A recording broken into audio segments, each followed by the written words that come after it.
You're listening to CRST, the podcast from Bryn Mawr Communications.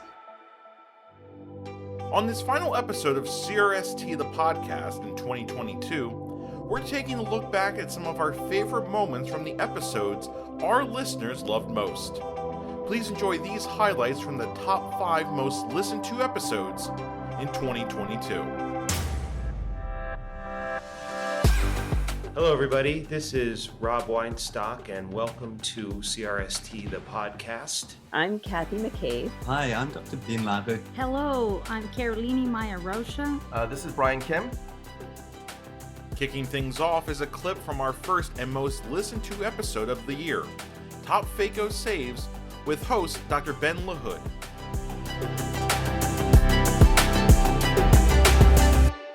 Today I'm joined by 2 great surgeons from around the world. I've got Dr. Ahmed Assaf from Cairo, Egypt. And I've got Dr. Steve Safran from New Jersey. Thank you both for coming. Now, today we're starting the year off in style with CRST's first podcast for 2022. You'll notice that CRST's January issue features 10 best-in-class videos from their Phaco Saves video contest, for which I served as a judge. Of course, I never have complications, so I couldn't enter. In reviewing the submissions, we judges were asked to evaluate each video based first on its difficulty, the management strategy, and the final outcome. We also looked at the production value, creativity, and artistic merit. There were, of course, many fantastic submissions, but today I'm grateful to be joined by 2 of the submitters of the highest ranked videos, Dr. Steve Safran and overall winner, Dr. Ahmed Assaf. Ahmed, let's start by discussing your case, because this one really made a real impact on the judges. It was really impressively done, but an unusual case. For anyone that hasn't watched the video yet, can you share a brief description of the case and how you managed it when things went wrong? Yes, it was a routine cataract case, white cataract, just a routine white cataract case. And as you know, the most challenging part of this cases is to do the rexes. So I managed beautifully to do the rexes after staining with Trepan blue, and I thought at that time that I have finished the case, because as you know, usually the white cataract is not hard as other forms of cataract like the brunescent cataract. So at that time I thought that I have finished the case, until I realized that I have a large piece of the nucleus, almost the third part of the nucleus has been fallen inside the anterior vitreous. So I thought I had a break inside the posterior capsule, and I was astonished to realize that the posterior capsule was intact. And it took me a few minutes thinking, how could this large piece of the nucleus find its way to the anterior vitreous? So I realized at that time that I have a zonular weakness and inferiorly, and through this area of zonulopathy, this part of the nucleus could escape from the anterior chamber to the anterior vitreous. I mean, I think that's everyone's dream, to think you've got a posterior capsule tear, but it's not. It's that's what everyone wants the outcome to be. It's usually the opposite. And how did you go about rescuing this piece that was behind the capsule, basically? Yes, I was thinking at that time, how can I retrieve this part? Because I have either we can call one of my friends of the posterior segment surgeon trying to retrieve this part, but again, I had intact posterior capsule. So I had to make the decision to sacrifice this posterior capsule and try to puncture this posterior capsule to retrieve this part back to the anterior chamber. So with the MVR or keratome 1.2, I tried to puncture the posterior capsule, and it was very flexible and very flaccid because of the zonular weakness. So I had to do another instrument to try to do some sort of counter traction and puncture this posterior capsule and try to convert this break into a posterior rexus. And obviously I couldn't convert this iatrogenic break in the posterior capsule into posterior rexus because of the same reason of the zonular weakness. So I took the decision after filling the anterior chamber with the dispersive OVD and trying to tamponade the vitreous and preventing the vitreous from collapsing inside the anterior chamber to bring this nucleus through the break that I have already made in the posterior capsule into the anterior chamber. Once I succeeded to bring this nuclear piece inside the anterior chamber, I used the scaffold technique that published by Amar Agrawal, and I found this technique is very useful to continue phacoemulsification in the presence of open posterior capsule to emulsify the nuclear fragments inside the anterior chamber. Oh, it was beautifully done. I think with all of these complications, it's often a balance between the risk taking, trying to manage it yourself versus just closing up and handing over to someone else, isn't it? Yes. And you obviously had the skills to do it, so it was beautiful. One of the things I took away from it was the scaffold technique, was the idea that, you know, I could phaco this piece away while still having a structure in between me and the vitreous face. Is that something you've done before? Yes, I've done many times before, and I found it's very useful because the three-piece lens, when you implant the three-piece lens inside the anterior chamber, you can keep the trailing haptic outside the eye or just keep the anterior chamber, the three-piece lens completely inside the anterior chamber. And the optic, you can use the optic to plug or to block the break inside the posterior capsule so you can continue phacoemulsification. Here, the teaching point is to have to modify the settings, the phaco settings. You have to reduce the ultrasound energy, and you have to reduce the bottle height or the infusion pressure. And of course, you have to reduce the aspiration rate and the vacuum and use some sort of slow motion phaco. And of course, you have to inject ample amount of dispersive OBD to protect the corneal endothelium, because we are doing phacoemulsification pretty close to the corneal endothelium inside the anterior chamber. Coming in at the number 2 most listened to episode is a clip from Dr. Rob Weinstock and guest discussion on challenging the dogma of fellowship.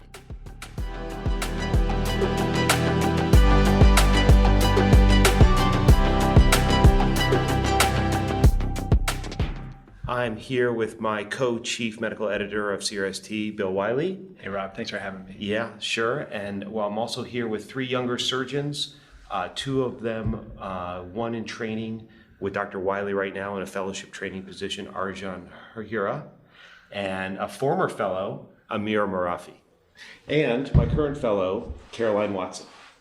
And we'd like to kick off this new series of CRST, the podcast. The topic today is around training in ophthalmology and some changes in paradigm and dogma that has been around for a while. And we're here with 3 young surgeons, as well as an experienced surgeon, who have taken an initiative to try something a little bit new after training in traditional residency and pursue further training, a fellowship in cataract and refractive surgery. Now, cataract and refractive surgery and complex anterior segment surgery is not traditionally a known fellowship. We have cornea fellowships, we have retina fellowships, oculoplastics, very well-established fellowships that people go out and do after training. But historically, at least in my experience in ophthalmology, it kind of was like cataract surgery was the default. And you could go right out of residency and become a great cataract surgeon, and that was the expectation. But the field has changed tremendously, and a lot of surgeons, they go on to do cornea fellowships at academic centers. But the word is there's not a lot of cataract surgery or refractive surgery that's done in those traditional cornea fellowships in academic centers. And hence here we are in 2022, and we have a growing number of private sector fellowships specifically focused around cataract and refractive surgery. We've been doing it for about 6 or 7 years in our practice. Bill's, how long have you been doing it in your practice? Basically the same, around 6 or 7 years. And there's quite a few of our colleagues that are also doing it. It's a real win-win for both the fellows and the experienced surgeons. And I've certainly enjoyed it. I know Bill has too. But I'd like to hear from the young surgeons a little bit about what you feel the changing landscape is going on. What made you guys pursue to go out and get extra training versus going right into private practice? Arjan, you want to start? Sure. Well, I was in a position when I interviewed and applied for fellowships where I applied for the traditional academic cornea fellowships, I applied for private practice refractive fellowships, and I also applied for some of the anterior segment fellowships as well. So I got a pretty decent lay of the land in terms of how much cornea, how much cataract, and how much refractive exposure each type of fellowship was affording. And what I was realizing was in the traditional academic cornea fellowships, understandably the main focus was on doing penetrating keratoplasties, EKs, treating really sick disease eyes with corneal pathology. but the cataract volume on average was usually only 20 to 40 cataracts. A lot of times those were not straightforward cases, those would go to the residents, and a lot of times those were not consistently spaced out through the year as well. The refractive training, maybe you would do 10 to 20 cases, but a lot of times that was just sort of watching the attending, maybe pushing a button here or there, but you really weren't truly the primary surgeon or really taking ownership of the patients in that regard from a refractive standpoint. And then in stark contrast, when I looked at the private practice fellowships, here you were doing oftentimes over 1,000 cataract surgeries in a year, utilizing the latest premium technology, delivering really amazing refractive outcomes, using the latest IOLs, being involved in clinical research studies, and that was mirrored on the laser vision correction side of things as well, where you were utilizing the latest for SMILE, LASIK, and PRK. So in terms of the value or what you would get out of each fellowship, they could not be more different. Now, if you wanted to do corneal surgery, perhaps the private practice cataract and refractive fellowships would not be the most ideal, although there's some like yours where you get to work with phenomenal corneal surgeons like Neil Desai, get a lot of great cornea and external disease exposure training as well. But sort of the pure cataract refractive fellowships, that's not traditionally been a focus. So if you want to do that, maybe a more traditional academic fellowship would have been the answer. But for what I wanted to do, I wanted to deliver exquisite premium cataract and refractive outcomes for patients, deliver the highest possible quality of care. I wanted to become the best version of myself as a surgeon that I could be, and I just felt like the private practice cataract and refractive fellowships were the best route for me. Great. And Caroline, what were your thoughts about going into training versus taking an extra year of training? What were your motivating factors? What advice would you give to young surgeons about pursuing their goals and training? Sure, I can mirror a lot of what Arjan said as well. I actually found out about these private practice fellowships a little bit early on in my training, which is a little unusual. I had a friend do one several years, before me, and it kind of shifted my interest as far as what I wanted to do when I was finished. So I only applied to private practice fellowships, and it went from being something that I wanted to do to something that I felt I needed to do because I was in residency in the midst of COVID. And our surgical numbers, although they are good for my program, were diminished during that time. And I didn't feel like I could safely go out into practice, be a really strong surgeon, and get myself out of trouble if I had to.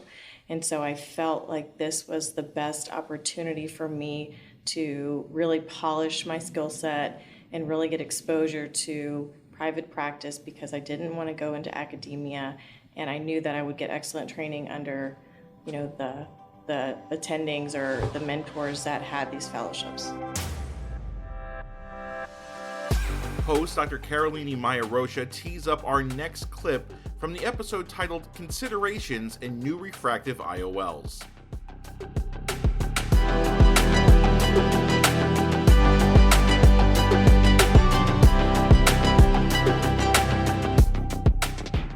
The February issue of CRST, for which I served as guest medical editor, features articles that explore the latest IOL technologies and provide information about their design concepts, advantages, and disadvantages.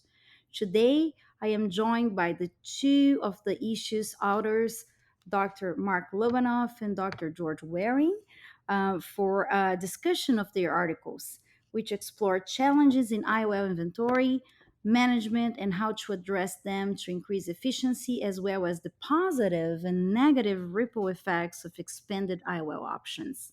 George, let's start with your article.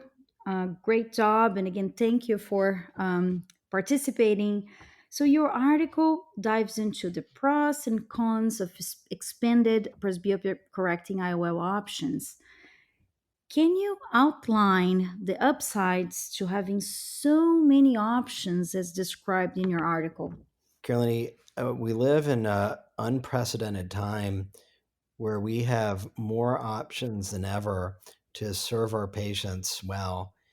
And with the landscape that's rapidly evolved over our careers, and I can't wait to hear Mark's thoughts on this as well, we're doing more and more lens-based procedures. And this is not only for refractive cataract surgery, but also for refractive lens surgery in general, and for the treatment of presbyopia and hyperopia. And so we're so fortunate to have options where we can truly customize the approach, not only to each individual, but also to each eye itself, treating each eye as an individual.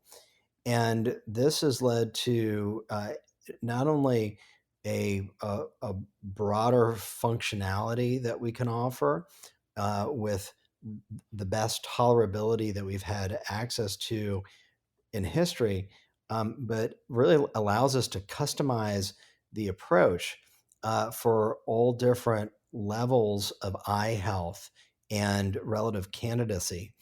And so this is just a really wonderful time to do what we do and be able to deliver the outcomes that we can deliver. And I'm just really excited to hear Mark's thoughts on the kind of the what it's like from his perspective, and kind of on the upsides of having all the options that we have these days. George, I couldn't agree with you more. We really live in the golden age of IOLs right now. There are so many options. Everything from EDOF lenses. We've seen tremendous advancements in the evolution of multifocal lenses, the new trifocal lenses, and then things that are somewhat in between. Things like the iHansens, extended depth of field, and the to our general lenses, and all sorts of toric options that are available. On top of this, even new lenses that are just about to hit the market, like the IC8 small aperture lenses. So I completely agree with you. We're really seeing as a revolution in refractive surgery. For the last 10 years, we've been thinking a lot of refractive cataract surgery. And right now, my practice is evolving quite a bit for that age group between about 45 and 55, where perhaps in the past we would reach for LASIK. Now more and more turning to refractive lens exchange for those patients. So very exciting, but presents some unique challenges. How do you discuss so many options, which are different and sometimes in subtle ways, with patients, and do that in an efficient manner and make sure we're delivering the best care for our patients? George and Mark, those are really great comments. I agree. And I think it's just so important to really understand the technology, and then you can share with your patients, what to expect after surgery. So, Dr. Waring, can you share some cons, of expanded IOL options as you described in your article? Well, Mark alluded to the fact that this does not only present unprecedented opportunity, but also new considerations that perhaps we've not had to manage to this degree in the past, because we really had not had so many options. And this has led to an evolving decision-making process, of which is very intuitive to the three of us, but perhaps not to a greater population that may be starting to embrace presbyopia correction, lens-based correction, toricity, decision-making, astigmatic correction in general. So it really does require sort of an elevated and willingness to evolve in your decision making as to what may be in the best interest of your patients. And again, it's not just a one size fits all discussion anymore. And I think that really sort of sums up the primary consideration. I don't really think of this as a con. I think this is, we try to think of everything in a positive light, but with more options comes increasing complexity. So we're constantly optimizing our efficiency and trying to streamline the process to minimize chair time, maximize efficiency. And that's really in the best interest of our patients to a degree as well, because in our clinic, and I'm sure you all would agree, we try to value our patients' time as much or more than ours, because everybody is busy. Everybody, particularly in these younger generations that we're serving, people want the information and they want it concise, and they like to make their decisions and move on. And so, furthermore, for our patient, for our not only our patients but also our staff, this requires constantly evolving and streamlined processes with constantly updating our information internally, and that's not only to keep things accurate and precise, but it's also to cut down on any risk of medical error because we have so many different options. And of course, as we get more options, costs change and costs increase. And so more and more, we're constantly having to update that as well. So any one change sends a ripple effect through not only our internally, but also in the surgery centers that we participate with. So it's a more complex circumstance that really does require a very careful and unified effort to make sure that everybody's staying up to date and aligned. Up next is a clip from an episode hosted by Dr. D. Brian Kim on mastering the preoperative consultation.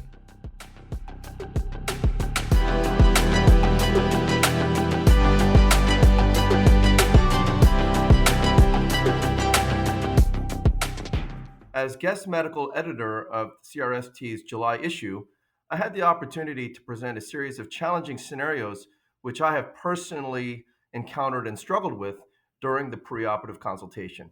And so I'm thrilled to be here as host of today's discussion of a few of these scenarios. Joining me are three of the contributors to this issue, Doctors Nicole Fram, Morgan Micheletti, and Ashley Brissette, and each shared how they'd managed these tough scenarios. So the first scenario is talking to the patients about specific refractive goals. So here's the case. A 57-year-old computer programmer presents for a cataract surgery consultation and notes his strong desire for spectacle independence. He explains that several of his friends recently had cataract surgery. One had the Acrosoft Panoptics lens, another had the Technis Eyehance, and another had this Acrosoft Vivity lens. And so the patient has done quite a bit of research online, but the IOL options are confusing to him, and he wants to pick the best one for his visual needs. And so the first question is, with the current available IOL options, what's your decision-making tree for choosing the right IOL for a patient seeking spectacle independence? And then assuming the patient passes all the typical preoperative screening tests, macular OCT, corneal topography, endothelial cell count, etc., how would you frame the conversation with the patient regarding his specific refractive goals and what the IOL can achieve? So Ashley, this is a scenario for which you offered your thoughts in the publication. Would you please provide an overview of your response? Yeah, so my response kind of ended up being quite long to this, and I think that really speaks to how this decision-making can sometimes feel somewhat complex. But I try to break it down to make it a little bit more digestible to 4 specific questions. So what I think to myself when I see patients that are maybe looking for a more advanced technology lens are, what's the patient's current refraction? So what are they used to doing? How are they currently wearing their glasses? Have they done monovision before or a mini monovision? Because that might help me kind of guide my direction in terms of what I recommend for a lens implant. And then the second question that I ask myself is, what are the patient's postoperative visual goals? And you really have to listen to the patient here, because they will tell you what's important to them, and really getting to the bottom of what is important to them so you can provide that as a visual goal, I think becomes really, really necessary in counseling and guiding that direction and conversation in the lens options. And then question 3 is, what can the patient afford? Because we do know that some of these more advanced technology intraocular lenses are an out-of-pocket cost for the patient. So is this even going to be financially available to them? And then lastly, and kind of at the end of the day, we are the final decision maker. So what is my recommendation based on all of this information? I mean, there's so many lenses that we can choose from nowadays that it can feel somewhat overwhelming. And it's overwhelming for us to think about how overwhelming it must feel for the patient to make that final decision. So I always present the options to the patient, and then I will generally say, in my opinion, I think these would be your best options. What are you thinking?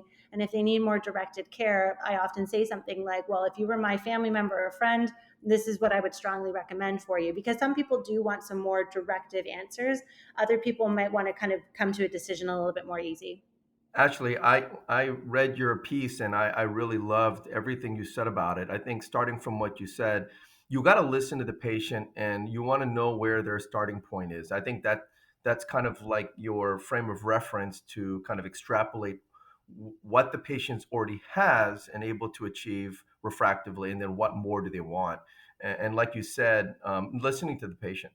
And so, yeah, I think absolutely those are things that all of us should be doing. Any thoughts from Morgan and Nicole to add? I completely agree with what Ashley said. I mean, I think it's all about the preoperative discussion with the patient and really setting expectations. I love that you said, this is what I would do if you were my mother. I think that's a great thing. I've gotten into trouble with some of my younger patients, and so I make sure to say, this is what I would do if you were my sister or brother. Yeah, you need to be careful. But no, I think those are all perfect points, and I agree completely. So this patient is a younger patient and they are computer programmers, so they're very precise in their thinking. If this patient is low myope, they're going to expect a certain quality of vision.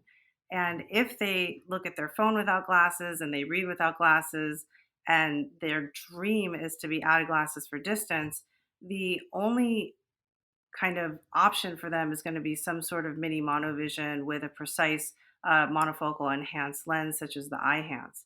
If the patient is really motivated to be out of glasses for everything, you can have the conversation about a trifocal or a multifocal, but they have to understand that this is not going to be as crisp as what they're used to as a low myope.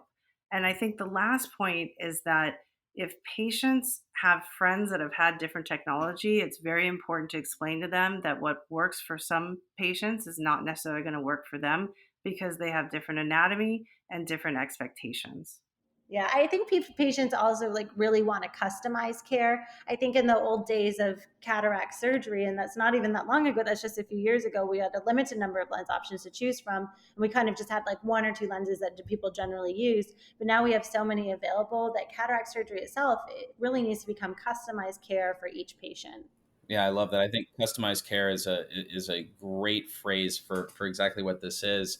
And you're right, we do have so many options now, and it's really our job to distill what we think is most important and relevant for the patient to know. I mean, we obviously, as much as we'd love to have the time to take each patient through each of the risks and benefits of each individual IOL, we just don't have the time, right? So that puts a lot of burden on us. But I think that by distilling that information down to outcomes, can really help a patient align their expectations with what actually happens postoperatively. Yeah, I agree. And implicit to that is really just taking the time.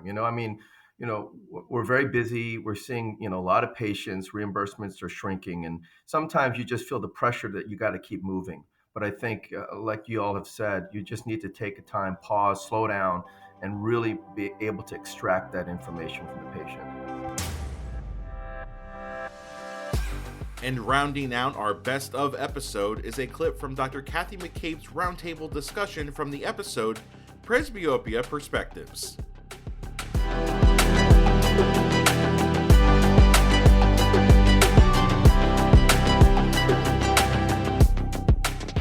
In this episode, we're diving into presbyopia correction from drops to devices.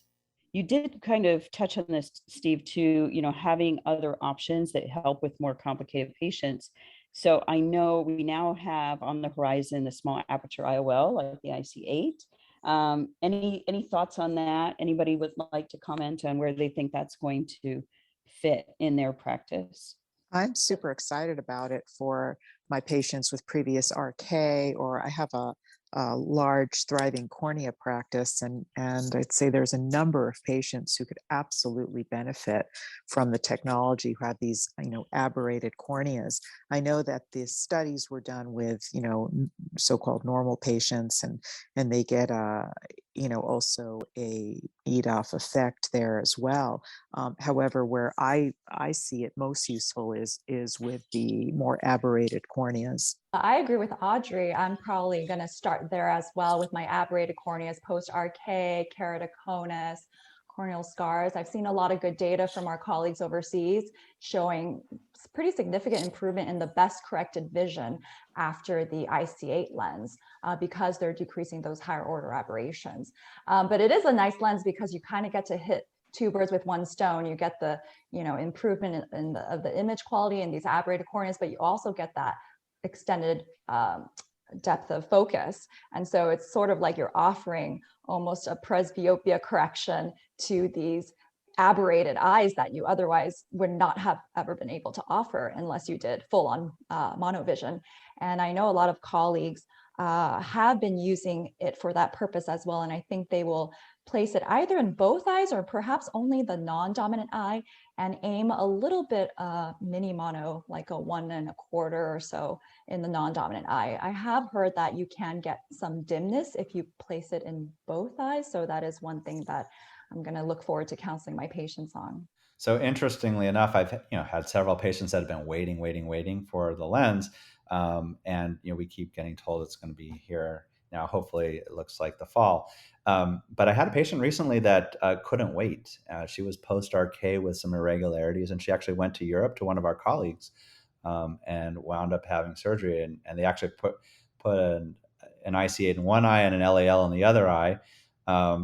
It is, I was actually kind of impressed with the results in the IC8. So I actually have a patient with an IC8, not done by me, but I do have her and I'm monitoring her. And it's really amazing at the effect that it can have in reducing aberrations in patients that have irregular corneas, as well as extending depth of focus by having that small aperture. So I do see this as a lens that's going to find a place in my practice for sure, because I do see a lot of irregular corneas and things like that. Yeah, I think that one of the interesting things to me is when we have a refractive target that's labile, like a post-RK patient, is that you do get this refractive forgiveness, both for up to a diopter and a quarter of astigmatism and even a diopter of refractive error on either side of plano. And so if you think that things are moving throughout the day a little bit, and that's a moving target, something that has that added forgiveness throughout the day while still giving some increase in depth of focus with a little bit of, maybe a little bit of myopic offset to begin with, I think there can't be a better solution for patients who have something that's moving throughout the day, like an RK patient. And, and even the patients that don't have irregular corneas, I think that extended depth of field that the lens offers may be a choice for the patients that we don't necessarily want to do a lot of monovision, but by using this lens, we can get them more range of vision, just targeting distance or slightly off distance without having to create a lot of night vision issues. Yeah, and the small aperture also gives some refractive forgiveness too, both for the spherical equivalent and residual astigmatism. Yeah, absolutely. Which is really a cool aspect of it too. In the patient, since you're one unique amongst us, Mitch, in having experience with this with your patient, did the patient notice that there was some dimming on the side with the IC8 compared to their LAL eye, or no comment on that? Well, so it's kind of early. So the patient recently had surgery, and I still actually am going to have to do the light adjustments for the patient on the eye that had the LAL. So she's not seeing as well. So she's actually seeing better with the IC8 lens right now than the LAL lens. And she's just so happy because of the fact that, there was really very limited options for her. I mean, there was nothing that was going to give her perfect vision. And, really her goal was to be able to drive, and she absolutely does not want to wear contact lenses. So even though she doesn't have a perfect refraction, it's really eliminated way. She had, I'm going to say, 4 to 7 diopters of astigmatism in her corneas. That IC8 lens is manifesting right now at plus 1/4, minus 1/25, and she's very happy with that. It's not your traditional thought process, necessarily. I mean, these patients that really have irregular corneas, if you can eliminate the majority of their aberration, most of them are going to be happy because you wouldn't have achieved it with another lens. Yeah, absolutely. And might be able to get them out of something else they might need, like a scleral lens or other solutions. That completes our best of compilation from the top episodes of 2022. We'll be back next year with a fresh round of thought-provoking discussions on anterior segment surgery. Thanks for tuning in, and from everyone at CRST and Bryn Mawr Communications, have a wonderful holiday season and a happy new year.